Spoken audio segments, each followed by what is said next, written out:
Hey, good morning, everyone. Welcome back to Morning Musings. My name is Don K. Preston. I am the president of Preterist Research Institute of Ardmore, Oklahoma. And we're looking at the Great Tribulation. Oh, by the way, don't forget, take advantage of my special introductory offer on my brand new book, The Death of Adam and the Life of Christ. The reception of this has just been outstanding. I do appreciate it so very, very much. And go to my website, donkpreston.com, BibleProphecy.com. Special introductory offer of $17.95 postpaid to you. No overseas orders at that price. But the offer is good from September through October of 2019. So take advantage of it while you can.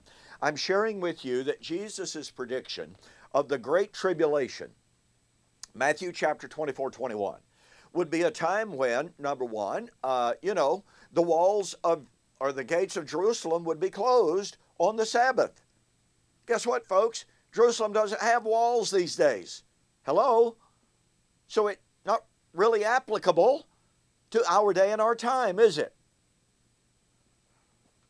And so for those who say we are living in the time of the Great Tribulation, that's anachronistic. I mean, you can't take Jesus' words, pray that your flight will not be on the Sabbath, which means, going back to the book of Nehemiah, and the Jews were violating the Sabbath by going in and out of the city working in commerce on the Sabbath. So Nehemiah passed an edict, a mandate, to close the gates of Jerusalem on the Sabbath.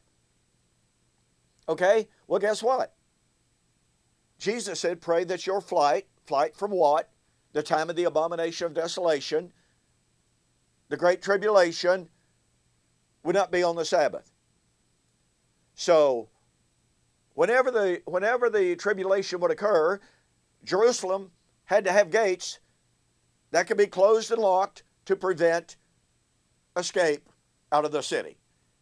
Since Jerusalem today does not have gates to prevent flight on the Sabbath, that sort of kind of militates against any application of the Great Tribulation to our day and our time, like, Greg Beale and Sam Frost, who say we're living in the time of the Great Tribulation. Just doesn't work, ladies and gentlemen.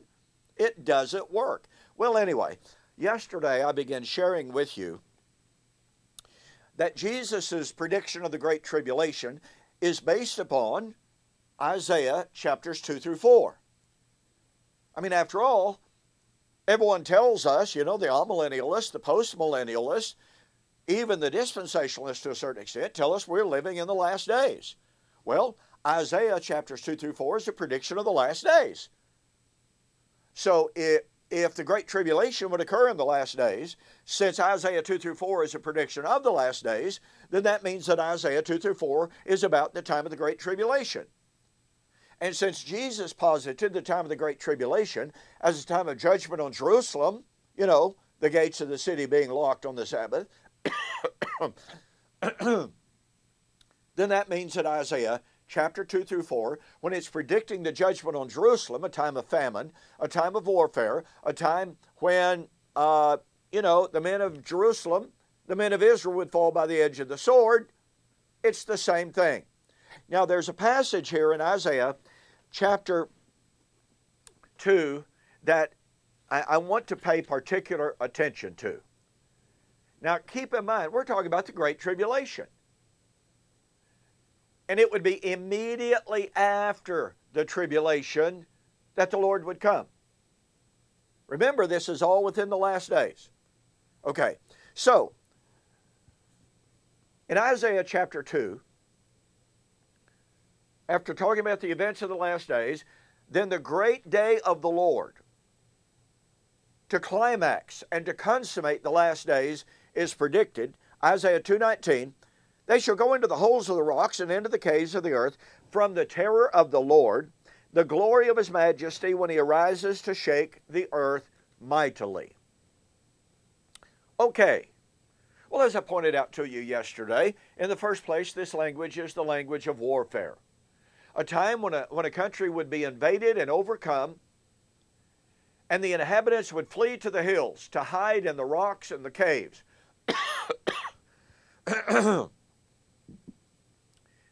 Therefore, that's what Isaiah is predicting. After all, it is a time of the invasion of Judea. It is a time of the surrounding of Jerusalem. It is the time when Israel's men would fall by the edge of the sword. But it's the day of the Lord. Now watch this. The last days, day of the Lord, would be when men would run to the mountains, hide in the rocks and in the caves from the terror of the Lord and from the glory of His presence. Well, in Luke chapter 23, this is so incredible. You just have to catch the power of this. In Isaiah 2 through 4, the last days, the day of the Lord, when men would run to the hills, hide in the rocks, hide in the caves. In Luke chapter 23, Jesus was being led out to His crucifixion. The women that loved Him were weeping and moaning and crying and carrying on over this horrible travesty and tragedy. And Luke 23:28 records Jesus' words as He turns to the women and addresses them and says, "Daughters of Jerusalem, do not weep for me, but weep for yourselves and for your children." Now watch this, catch the power of this. "For indeed the days are coming in which they will say, Blessed are the barren, wombs that never bore, breasts which never nursed." Do you see how that conflates perfectly with Matthew chapter 24? Pray that you would not be with children or nursing. Same thing, same identical thing. Now watch. "In which they will say, Blessed are the barren wombs which never bore, breasts which never nursed. Then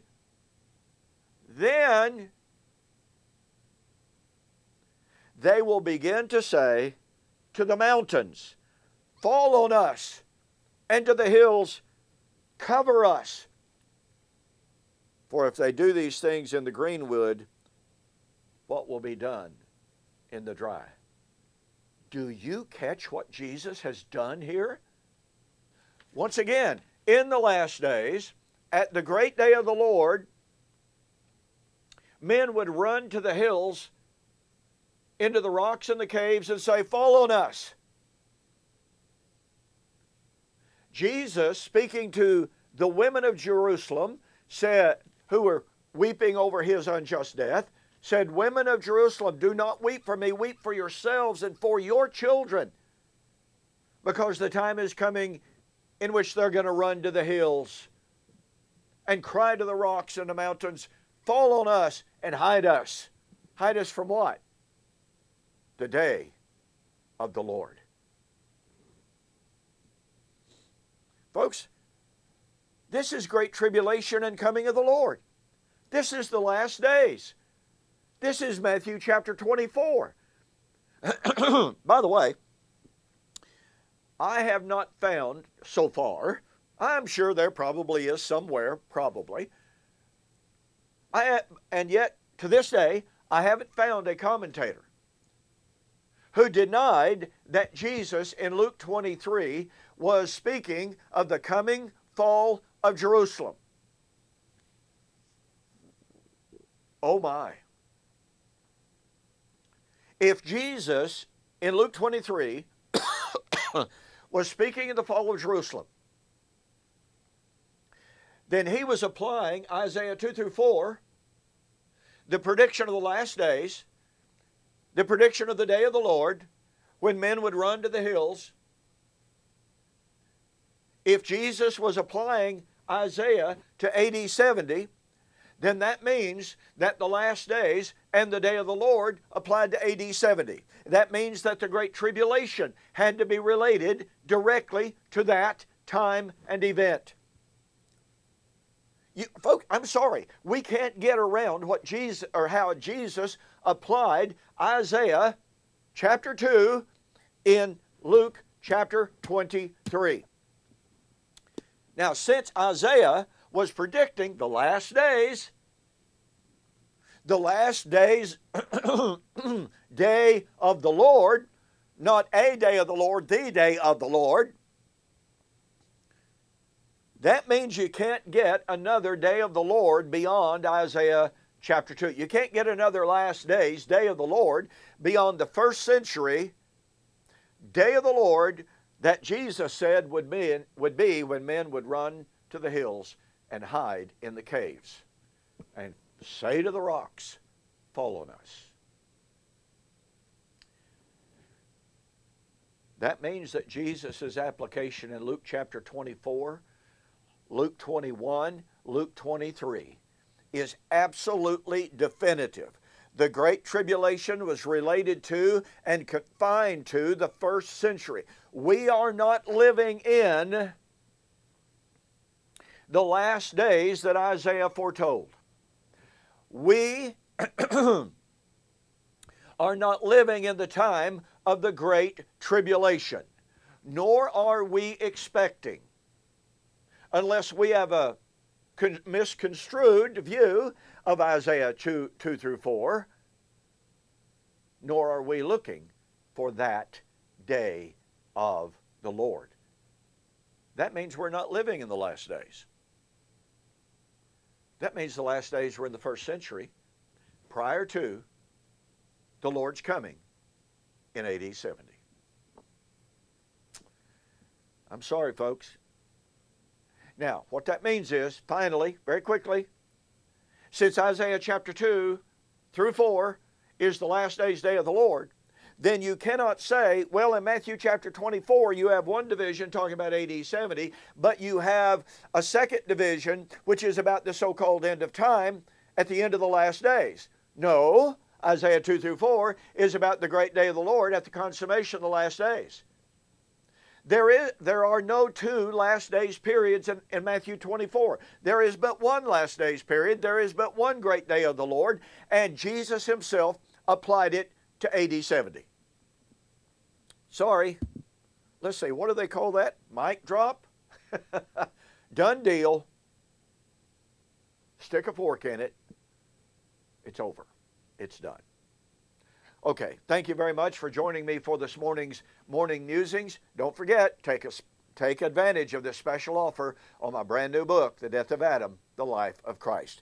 Go to my website, donkpreston.com, bibleprophecy.com, and order the book. You'll be glad you did. I will see you with more on the Great Tribulation on the flip side.